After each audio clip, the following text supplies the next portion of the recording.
আসসালামু আলাইকুম দর্শক, আপনাদেরকে বলেছি যে আজকের দিনটা খুব গুরুত্বপূর্ণ, বিশেষ করে রাতের বেলা যে বাংলাদেশের প্রধান দুটি রাজনৈতিক দল বিএনপি এবং জামাতের সাথে এই বৈঠকে আসলে কি কমিটমেন্ট করবেন প্রধান উপদেষ্টা ডক্টর মোহাম্মদ ইউনূস, সেই বিষয়টি আলোচনার জন্য আজকে যে একনেকের বৈঠক ছিল, জাতীয় অর্থনৈতিক পরিষদের নির্বাহী কমিটি একনেক, সেই বৈঠকের পর উপদেষ্টাদের সঙ্গে আলাদাভাবে বসেছেন এবং ধারণা করা হচ্ছে উপদেষ্টাদের কাছ থেকে পরামর্শ নেবেন এবং ডক্টর মোহাম্মদ ইউনূস কি ভাবছেন সেগুলো নিয়েই, সেই ভাবনাগুলো নিয়ে, সিদ্ধান্ত নিয়ে তিনি রাজনৈতিক দলের কাছে যাবেন এবং উপদেষ্টাদের যেই মতামতগুলো সেইটা এক্সপ্রেস করবেন তিনি।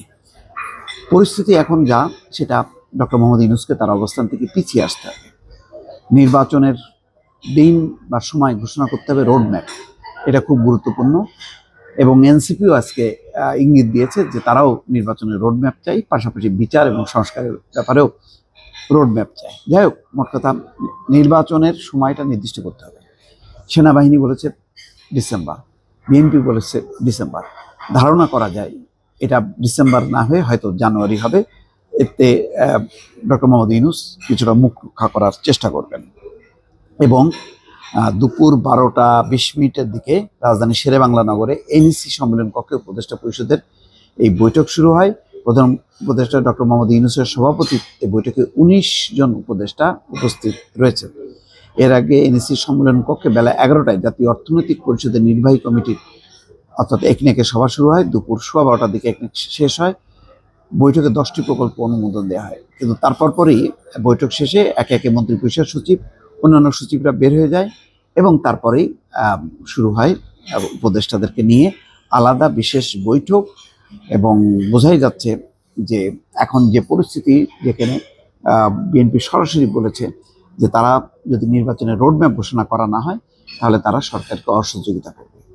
আর নির্বাচনের ব্যাপারে ডিসেম্বরের কথা বলেছে সেনাপ্রধান, বলেছে যে বন্দর এবং করিডোর সহ বাকি গুরুত্বপূর্ণ বিষয়গুলোর সিদ্ধান্ত নির্বাচিত সরকার নেবে।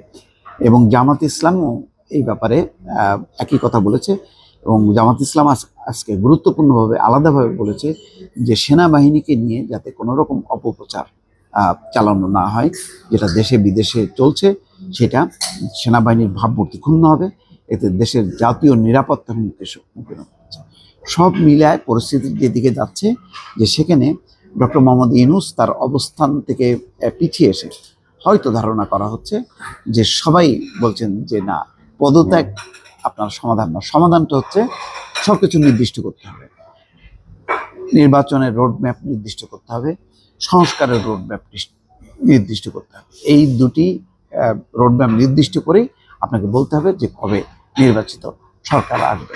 ফলে সুনির্দিষ্ট রোডম্যাপ ঘোষণা এখন সময়ের দাবি। এবং যতদূর ধারণা করা হচ্ছে, যদি ডক্টর মোহাম্মদ ইউনূস কথা না শুনতে চান, বেঁকে বসেন, তাহলে অন্তত 5 থেকে 6 জন উপদেষ্টা তারা রিজাইন করবেন, তারা এই সরকারের সঙ্গে থাকবেন না।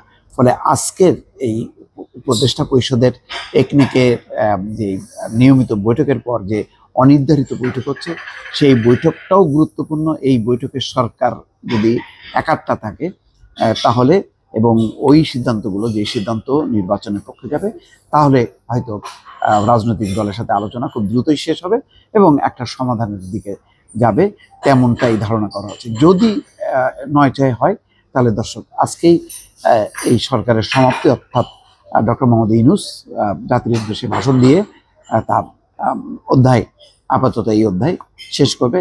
হয়তো সংকটের নতুন একটি পর্যায়ে ধাবিত হবে বাংলাদেশ। দর্শক, ভালো থাকবেন। আল্লাহ হাফেজ।